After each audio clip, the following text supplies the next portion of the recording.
Assalamualaikum warahmatullahi wabarakatuh.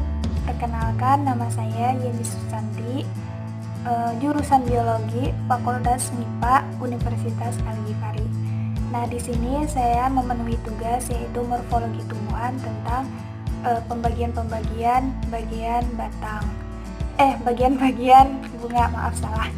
Nah, di sini saya memilih satu bunga yaitu bunga kembang sepatu atau bisa disebut dengan Hibiscus rosa sinensis L. Nah, sebelum ke pembagiannya, di sini saya akan membahas tentang klasifikasinya. Saya sebutkan tapi nanti saya kasih di sini gitu, biar kalian bisa membacanya. Karena dalam mengingat itu kalau tanpa membaca rasa sia-sia gitu ya teman-teman.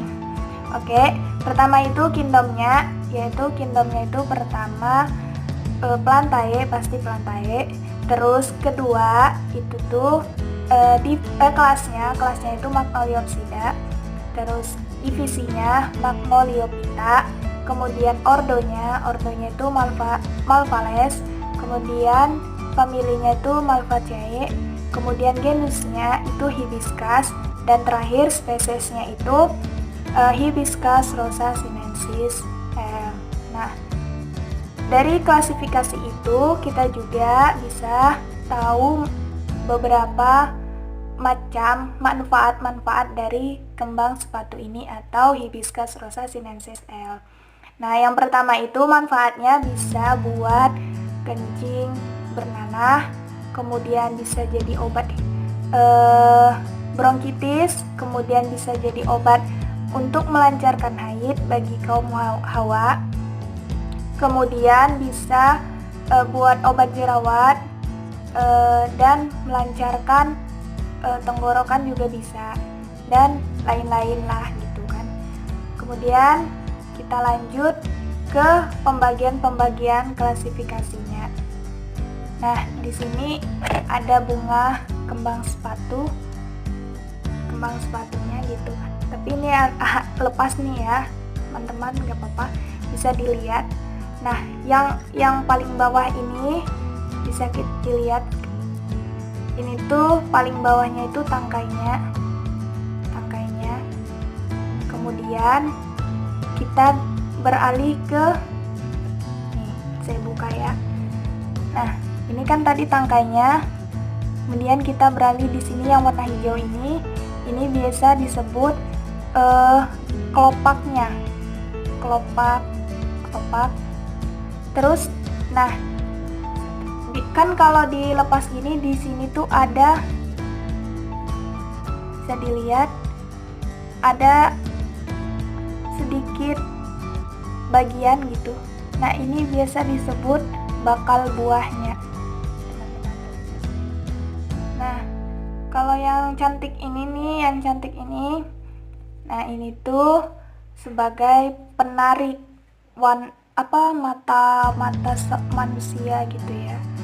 Nah, ini namanya mahkotanya nih guys, mahkotanya ini yaitu fungsinya biar menarik gitu, jadi di bunga itu. Nah, kita bedah ya mahkotanya. Nah, setelah itu di bagian dalam ini bisa dilihat yang kecil ini nih jelas nggak? Kayak nggak jelas gitu ya teman-teman.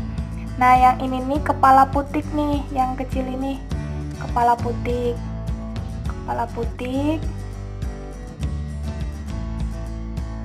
Terus yang bawahnya ini tangkai putiknya nih teman-teman, tangkai putik. Nah, setelah itu ada lagi yang sebelah sininya di samping-sampingnya itu ada namanya benang sari. Mana ya teman-teman? Nah, ini nih benang sarinya nih. Yang kecil-kecil ini lagi nih. Di sini tuh ada benang sarinya. Benang sari. Terus yang bawahnya ini, kok susah ya teman-teman. Yang bawahnya ini, nah ini tuh tangkai benang sari.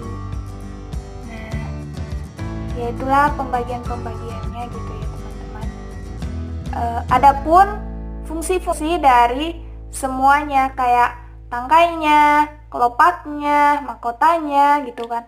Fungsi-fungsinya yaitu sebagai berikut nih ya. Fungsi-fungsinya ini yang saya ketahui. Nah, dari tangkai batangnya ini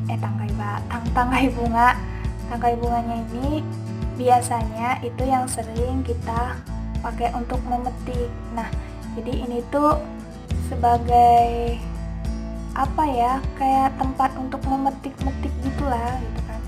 Terus yang ini nih, kelopaknya ini. Nah, sebelum si bunganya ini mekar gitu, nah kelopaknya ini itu tempat si kuncupnya ini kan, awalnya kuncup dulu tuh bunga kan. Nah, itu tuh untuk biar menjaga si bunga itu sebelum bunga itu mekar. Jadi si kelopak ini tuh membantu untuk menjaga si bunganya sebelum dia mekar. Tapi ketika dia udah mekar, nah dia ini kayak menjadi penopangnya aja, penopang si bunganya, jadi penopang mahkotanya lah ya gitu kan. Nah, terus mahkotanya itu ya ini tadi itu sebagai indikator kecantikan lah yang tadi saya bilang gitu kan. Ini tuh penarik gitu. Jadi indikator kecantikan dan keindahan sebuah bunga itu di mahkotanya gitu. Karena mahkota itu kan mempunyai warna-warna yang khas gitu. Kalau kan kembang sepatu itu ada yang warna pink, ada warna putih ada nggak sih? Warna merah gitu kan. Terus, nah ke benang sari ya. Benang sari itu ada kepala sari, terus ada tangkai sarinya. Nah, si benang sarinya itu yaitu membantu reproduksi si bunga tersebut. Ya, si benang sarinya itu yaitu kelamin jantan. Jadi, nah benang sari dengan putik itu melakukan reproduksi itu untuk menghasilkan tumbuhan yang baru lagi gitu kan. Ya segitu yang bisa saya ulaskan, yang bisa saya jelaskan. Lebih dan kurangnya saya mohon maaf. Wabillahi taufiq hidayah. Wassalamualaikum warahmatullahi wabarakatuh.